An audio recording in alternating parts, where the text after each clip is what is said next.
Fieldrunners 2. I'm going to show off some of the new things that we brought to the game since the first release. So Fieldrunners 2, one of the big things that we added that was asked a lot from us, from our fans and our community, was a way to introduce some sort of progression. Actually, this is our world map here, and you actually play through the game level by level and you unlock content as you go through. So I'm going to jump into one of our new modes. This is one of the early levels. I played on easy just for demonstration purposes. Another big thing that the fans had asked us a lot from Fieldrunners 1 was the ability to swap in and out towers. So we really wanted to bring a way to, as you go through the game, you unlock towers, and then you can bring those towers back into the maps that you've already been in. So we've also added expendable items. So expendable items are things that you can use to pick off the soldiers that kind of penetrate your defenses. They're kind of last minute, like catch all button. So, and I'll demonstrate those in a minute. So this is our new mode. This mode is what we call sudden death mode. And in sudden death mode, it's a little different than our typical your typical tower defense, where you build a maze and you play. Your rounds would last around like 30 to 40 minutes. This is a very quick, action-packed, fun-filled mode where it goes anywhere from 1 to 5 minutes. And so what we do is we have a bunch of units that just flood into the field, and you'll see a lot of soldiers just running in on here. So I could just go ahead and place on my defenses. Get a lot of money very rapidly, and your goal here is to defeat the soldiers before they escape. You have very little health, but you're trying to hit your objective of 150 units on this particular map. And on different difficulty levels, you have different amounts of different targets that you have to hit. So let's see here. Let's zoom out. Let's see. Wow. So I spent a lot, it's a lot faster than before. So I'll go in here. I'm getting a lot of money over time. I can't click on this. There it goes. Great. So, and I beat the objective as soon as I hit 150 kills. So when I fast forward before, I no longer have to unlock fast forward. It just comes by default, which is awesome. I know a lot of people ask for that. So let's see here. That's a flame tower. You'll notice that the units behave much more realistically now. They actually are aware of one another, so they spread out. They don't just clump on top of each other, and they are just beat the level. So I'm actually going to go ahead and just sell a couple of these towers just to let myself die. So I'll have to let this.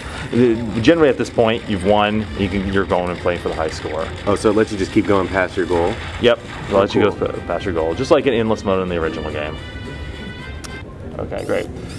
So another thing that we added that we didn't have in Fieldrunners 1 was the tally screen. And this screen is here to tell you and give you an idea on how you earned what you did.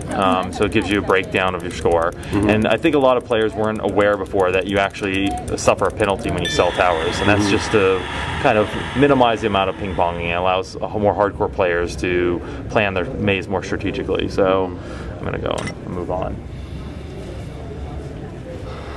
So one of the other new big features that we added here is that we have each of the battlefields have they have a lot of sense of depth. So even though the game looks like it's a 2D game, it's actually full 3D. So and I'll go and demonstrate that in one of our newer levels. Actually, this one I think does a pretty good job of it. It's not too casual.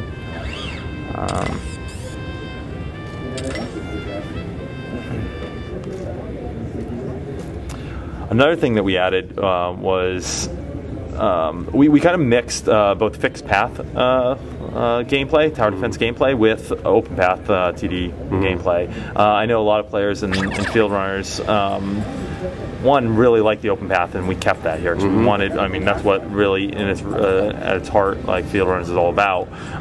We also introduced fixed path, and this actually adds another element of strategy, which is really kind of cool. And so if you'll see on this map here, it has both the fixed path. As you can see, it's pretty obvious where the units are going to travel with the fixed path mode. But then you have guys coming out of these the canyon here, and they'll go and actually walk around this open field. Oh, cool. So now your strategy is not only to build a maze to kind of deal damage to those guys, but you also have to take in consideration the guys that are going to be traveling along the fixed path. So I can go in here, and so my goals would be not to do something like this, which would be to build a maze that kind of winds down, because these towers now aren't going to reach the guys that are going to come out of that top path up there. Oh, okay. So let's see here. So that. Hopefully it's going to reach them. Yep. Get some money. And you also notice what I was already kind of touching on lightly a little bit before was the fact that we have depth. So you'll see here there's bridges, and this is actually really cool. It seems very basic, but it actually adds a lot to your maze building experience. So because you can now loop guys around, you can make them wind every which way. Oh, cool. So let's see. So let's go. Okay, here. Let's grab. That's another good map to show off. Let's see here. Let's go a little bit later into the game. Actually, I want to show. Should I jump back and this one right here? So in this game, we have a lot of towers. You know, towers are the primary focus of the game. Like the towers are like what you're actually interacting with directly. So we have all kinds of new towers, and each tower that we implement and we put into this game has a very distinct strategic purpose. So we have, and I'll demonstrate one right here because I'm going to actually got cheat for a second. Okay, and so this tower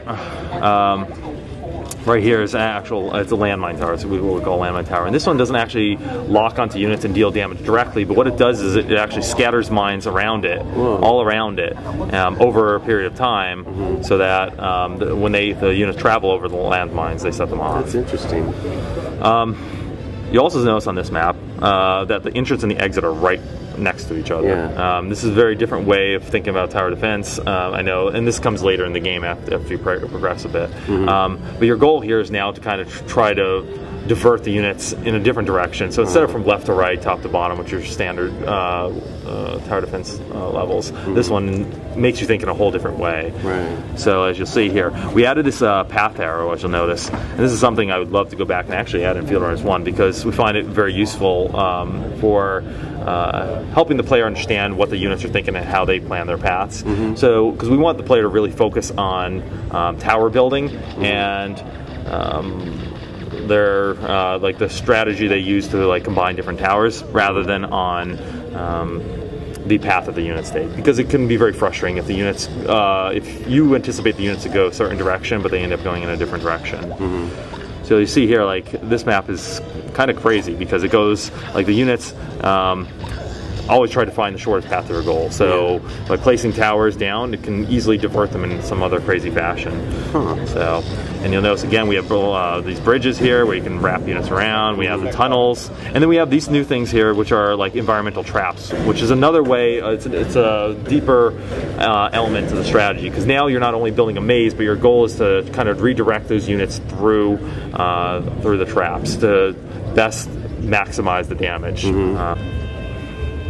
So what we want to do with Fieldrunners 2 is kind of do what a lot of like console traditional games do, and that is, like, as you play through the story and you play through the progression of the campaign, you're not always doing the same thing over and over again. So what we did here is we introduced a lot of modes. I already showed you the one which was sudden death, and then survival is the mode that we've always had, but I'm going to go and jump into a couple other modes that we brought into the game that oops, I'm selecting it.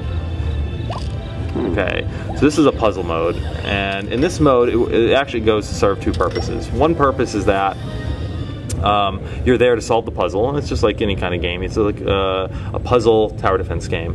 But the other purpose it serves is there to help teach the player how the units move and about the battlefield. So what's going to happen here is that when the game starts, we're going to be given a fixed amount of money, and we're going to be some of our towers are going to be pre-placed for us, and our goal here is to direct the units through that force field to kill them. So you see I have $10, and if you look very closely, you'll see this path, and the path is actually showing that the units are going to take. Right now they're going to walk around the force field and therefore escape, and then we lose health and eventually die.